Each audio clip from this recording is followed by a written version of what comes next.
Nitu মাহবুবের diary, লেখিকা ত্রিধা আনিকা, পর্ব 13। নিতু আর চোখে দেখল মাহবুবকে বিছানায় প্লাঙ্ক পজিশন হোল্ড করে আছেন। আগের থেকে শুকিয়ে গেছে মানুষটা। নিশ্চয়ই খাওয়া ঘুম কিচ্ছু ঠিক করে করেননি। সব সময় বাবু চায় বাবু চায়। আরে বাবা, আপনি নিজে যে কত বড় বাবু সেটা কি আপনি জানেন? এই যে এখন 2-3 বছরের বাবুর মতো বিছানায় গড়াচ্ছেন, বিছানা বালিশ সব ইচ্ছে মতো এলোমেলো করছেন। এই বাবুকে নিতু কি করে বলবে আপনিও একটা বাবুর বাবা হতে চলেছেন? এখন একটু বড় হন তো। মাহবুব বিকট আওয়াজে বায়ু দূষণ ঘটিয়েই এমন একটা ভাব করলো যেন আওয়াজটা অন্য কিছুর থেকে এসেছে। নিতু হাসি চেপে রাখতে প্রাণপণ চেষ্টা করলো। হাসছিস কেন? আমি কি হাসির মতো কিছু করেছি? একটা আওয়াজ পেলি আর অমনি হেসে দিলি। হতেও তো পারে তোর বড় চাচা করেছেন আওয়াজটা। সারা বছর গ্যাস্ট্রিকের ওষুধ খান, তোদের বাড়ির দেওয়ালেও তো পাতলা। আমার তো মনে হয় রুম পার্টিশনের দেয়াল 3 ইঞ্চি করে ইট গাঁথনি দিয়ে করা। নিতু হেসেই ফেলল। মাহবুবের গা জ্বলে গেল রাগে। তার ইচ্ছে করলো সে আরো জোরে কয়েকবার আওয়াজ করে। চেষ্টা করেও লাভ হলো না। ভেতরের বাতাসও যেন নিতুকে জবাব দেওয়ার ভয়ে ফুরিয়ে গেছে। আমি যে আপনাকে উপহার দিয়েছিলাম, উপহারের কি অবস্থা? কোনো অবস্থা নেই। উপহার দিয়ে আবার কেউ জিজ্ঞেস করে নাকি?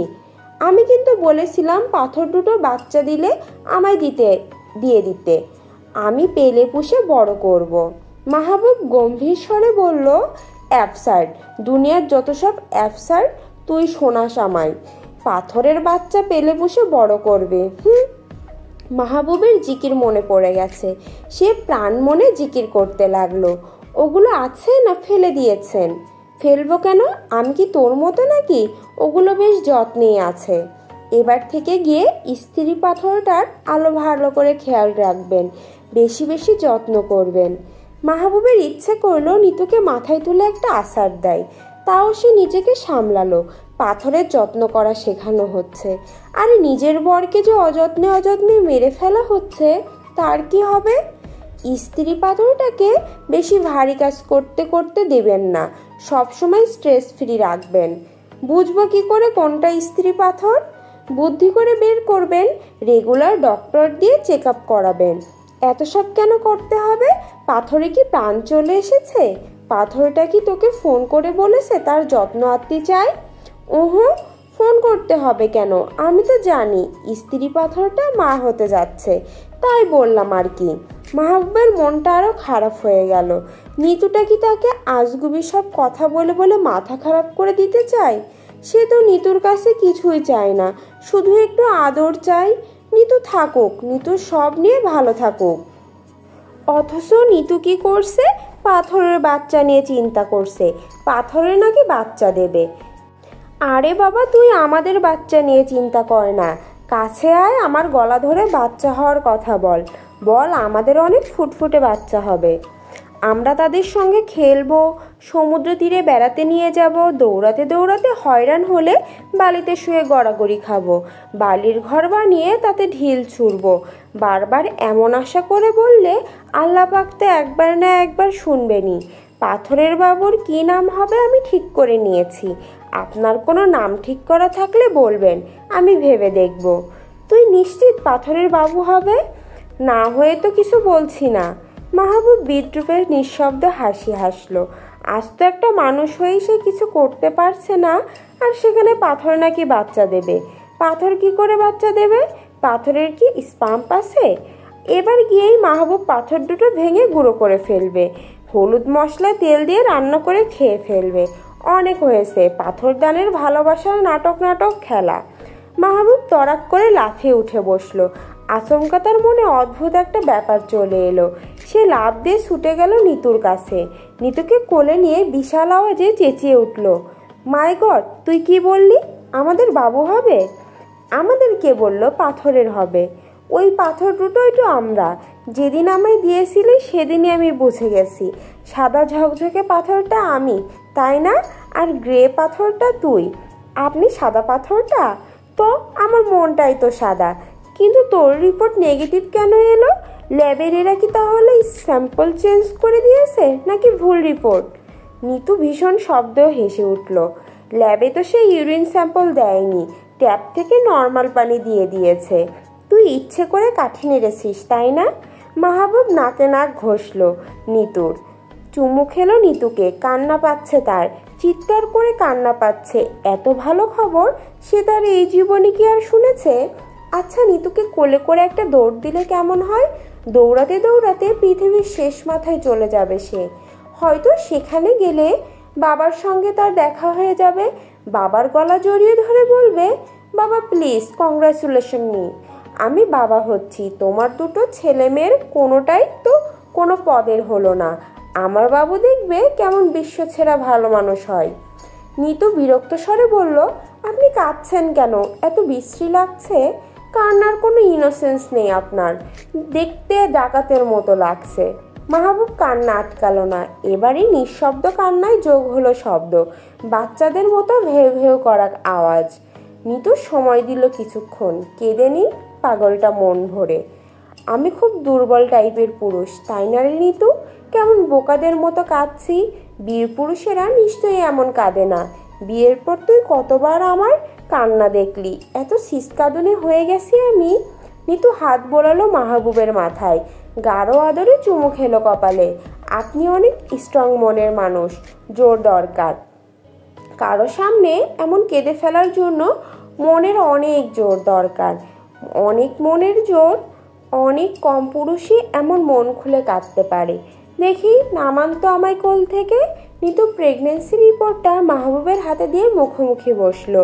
মাহবুব অনবরত কাঁদছে। মাই গড, এতদিন ধরে খবরটা চেপে রেখেছিস তুই? এতদিন? নিতুর পা আবার ঝিনঝিন করছে। চট করে এক গ্লাস ঠান্ডা পানি নিয়ে আসুন তো মাহবুব ভাই, পা ঝিনঝিন করছে আমার। পা ঝিনঝিনের সঙ্গে ঠান্ডা পানির কি সম্পর্ক?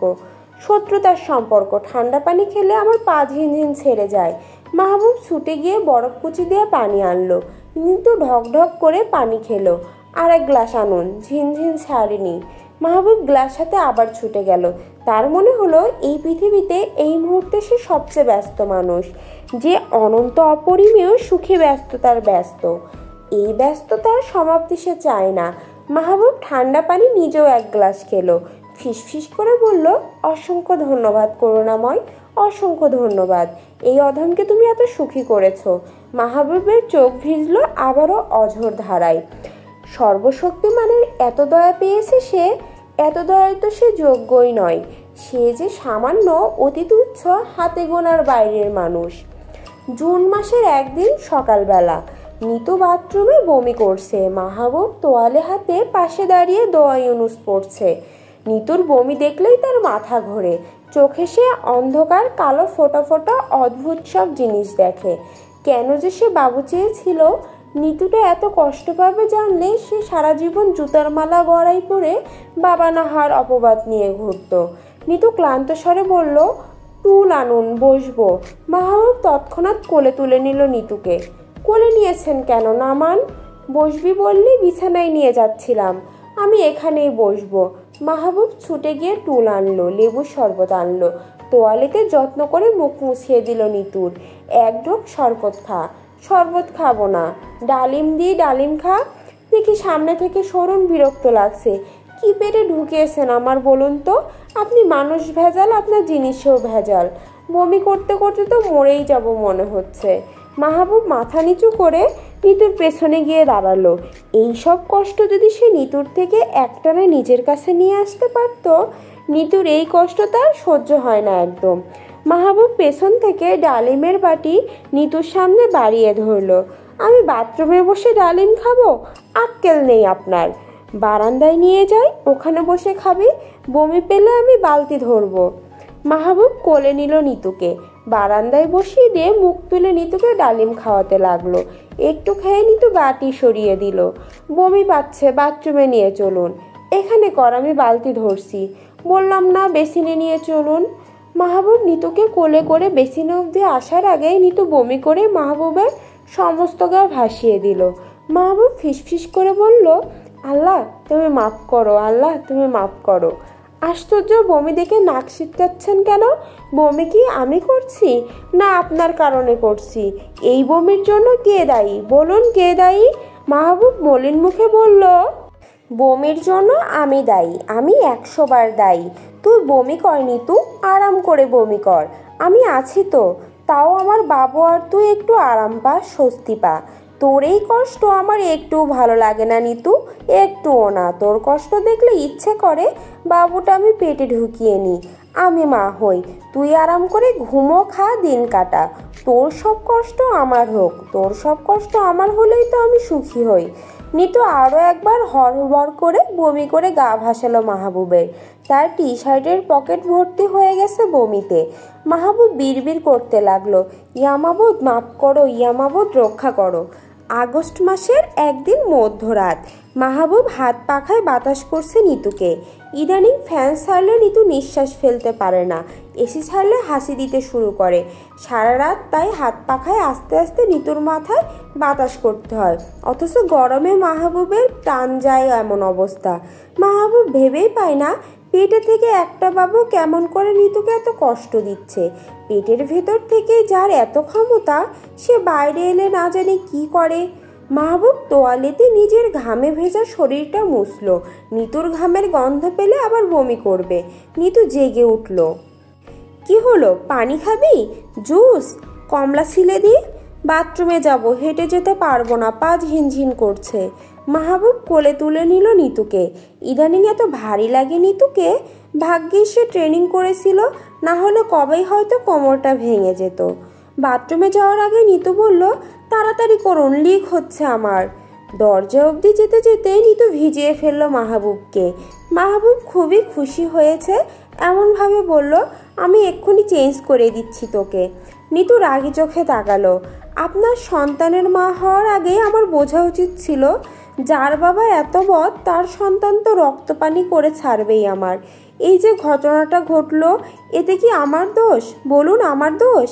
তোর দোষ কেন হবে, আমার দোষ, 100 বার আমার দোষ, আমি বদ। মাহবুব যত্ন করে কাপড় পাল্টে দিল নিতুর। সে নিতুর এই কষ্ট আর সইতেই পারছে না। উফ, একবার বাবু বের হোক পেট থেকে, পিটিয়ে ছাল চামড়া সব এক করবে বাবুর। যে নিতুকে সে একটা টোকা পর্যন্ত দেয় না, আর সেখানে কিনা নিতুর পেটে থেকেই নিতুকে ভোগানো। বদের বাচ্চা বদ। মাহবুব ভয়ে ভয়ে বলল, ডায়াপার পরিয়ে দিই নিতু, বারবার গা ধুলে ঠান্ডা লেগে যাবে তোর। ডায়াপার থাকলে আর রিস্ক থাকলো না। ও, একবার লিক হলো বলে আমাকে ডায়াপার দেখানো হচ্ছে? মাহবুব মাথায় হাত রেখে মাথা নামাল। আমি বলিনি, ডক্টর জেরিন বলল এই সময়ে প্রেশার বেশি থাকে, একটু একটু লিক সবারই হয়। নিতু অন্যদিকে মুখ ঘুরিয়ে তাকালো। কেমন একটা অদ্ভুত রকমের লজ্জা লাগছে তার। বাবু হওয়ার আগেই মানুষটা তাকে বাবুর মতো করে দেখাশোনা করছে। মাহবুব ডায়াপার নিয়ে এলো। আমি একদম তাকাবো না, দরকার হলে লাইট নিভিয়ে দিচ্ছি। মাহবুব লাইট নিভিয়ে নিতুর কাছে এসে বসলো। নিতু অলস অনুভূতিতে মাথা রাখলো মাহবুবের বুকে। মাহবুব নিতুর মাথায় হাত বোলালো পরম মমতায়, চুমু খেলো কপালে, বুকের সঙ্গে মিশিয়ে ধরলো যত্ন করে। নিতুর এই শরীর খারাপ নিয়ে ইদানিং তার খুব ভয় করে, খুব, এত ভয় যে কাউকে বোঝাতে পারবে না। নিতু হঠাৎ করেই খুব কেঁপে উঠল, বড় বড় নিঃশ্বাস ছাড়লো বেশ কয়েকবার। কি হলো, খারাপ লাগছে? নিতু মাহবুবের হাতটা নিয়ে তার পেটে ছোঁয়ালো। কিছু টের পাচ্ছেন? বাবু নড়ছে। মাহবুব ও মাগো বলে চিৎকার দিয়ে হাত ঝাড়া দিয়ে দাঁড়িয়ে পড়ল। এটা দেখছি সাংঘাতিক ব্যাপার। আপনার আনন্দ হচ্ছে না? মাহবুব মাথা নেড়ে বলল, না, হচ্ছে না। আবার হাত রাখবেন? না। ভয় পেয়ে গেছেন তাই না? মাহবুব জবাব দিল না, তবে এবার নিজে থেকে হাত ছোঁয়ালো নিতুর পেটে। কিছু একটা স্পষ্টভাবে টের পাওয়া যাচ্ছে, খুব অদ্ভুত সেই অনুভব। তোর ভয় করে না নিতু? একদম না, বাবু না নড়লে বরং ভয় করে। নিতু অন্ধকারে শব্দ করে হাসতে থাকলো। মাহবুব দোয়া ইউনিস পড়তে লাগলো জানে প্রাণে। এমন সাংঘাতিক ব্যাপার কি এই ত্রিভুবনে সত্যিই আছে? সামান্য একটা পিঁপড়া গায়ে বেয়ে উঠলেই কেমন অসহ্য লাগে, আর সেখানে কিনা পেটে একটা আস্ত মানুষের নড়াচড়া। অথচ নিতু কি খুশি। করুণাময়ের এই জটিল খেলা কারো কি বোঝার উপায় আছে? ডিসেম্বর মাসের একদিন ভোরবেলা মাহবুব ব্যস্তভাবে হাসপাতালে পায়চারি করছে। একটু আগে নিতুকে লেবার রুমে নিয়ে যাওয়া হয়েছে। মাহবুবের ইচ্ছে ছিল সেও নিতুর সঙ্গে লেবার রুমে ঢুকে যায়, সম্ভব হয়নি। লেবার রুমে ঢোকার সময় নিতু বারবার চিৎকার করে মাহবুবকে বকেছে। অকথ্য বকাবকি। নিতু যে এত ভয়াবহ গালি জানে সেটা মাহবুব আজই প্রথম জানতে পারল। ঘটনা ঘটেছে ভোর 5টা নাগাদ। নিতু উঠে বলল, কোমরে ব্যথা করছে মাহবুব ভাই। আবার মিনিটের মধ্যেই বলল, ব্যথা নেই। এমন করে বেশ কয়েকবার এই ব্যথা এই নেই। ব্যাস, তারপর শুরু হলো নিতুর বকাবকি। নিতুর সঙ্গে সালমা আছেন। হসপিটাল থেকে স্পেশাল পারমিশন নেওয়া হয়েছে। ওরা পেশেন্টের সঙ্গে একজনকে অ্যালাউ করেছে। সোবান সাহেব চিন্তিতভাবে ছুটে এলেন। মাহবুবের খুব লজ্জা করছে। এখনই এত ঘেমে নিয়ে একাকার হলে হবে? বাবাদের ঘামতে নেই কিন্তু। সালমা চলে এসেছেন। মাহবুব এগিয়ে গেল। আপনি চলে এলেন যে আন্টি? আমাকে কি তোমার বউ থাকতে দেয় বলো? সব সময় বকছে, বলছে মা হতে গেলে এত কষ্ট আমরা কেন আগে বলিনি। সালমা মাহবুবকে এক প্রকার ঠেলে দিয়ে বললেন, তুমি যাও, ওরা হসপিটাল গাউন দিয়ে দেবে। বাবুকে প্রথম কোলে নেবে তুমি, আমি ওখান থেকে পারবো না। নিতু খুব যন্ত্রণা করছে। মাহবুবকে অপেক্ষা করতে হলো অনেকক্ষণ। ততক্ষণে সে ঘেমে গোসল হয়ে গেছে। নিতুর চিৎকার আর ছটফটানি সব বুক চিরে যাচ্ছিল তার। ডক্টর জেরিন বললেন, আপনার অবস্থা দেখে তো মনে হচ্ছে আপনি যে কোনো সময় মাথা ঘুরে পড়ে যাবেন। আপনি বরং পাশের বেডে বসুন। নিতু চিৎকার করলো আকাশ ফাটিয়ে, একদম না, তিনি আমার হাত ধরে থাকবেন। মাহবুবের তখন বুক থেকে প্রাণ বেরিয়ে যাওয়ার জোগাড়। দোয়া ইউনিস পর্যন্ত সে ভুলে গিয়েছে এমন অবস্থা। নিতু একবার চিৎকারের চোটে চুল টেনে ধরেছে মাহবুবের, সঙ্গে অকথ্য ভয়াবহ সব গালি। মাহবুব সব কথায় শুধু হু হু বলেছে। এক পর্যায়ে নিতু বলেছে, আমি আপনাকে খুন করব।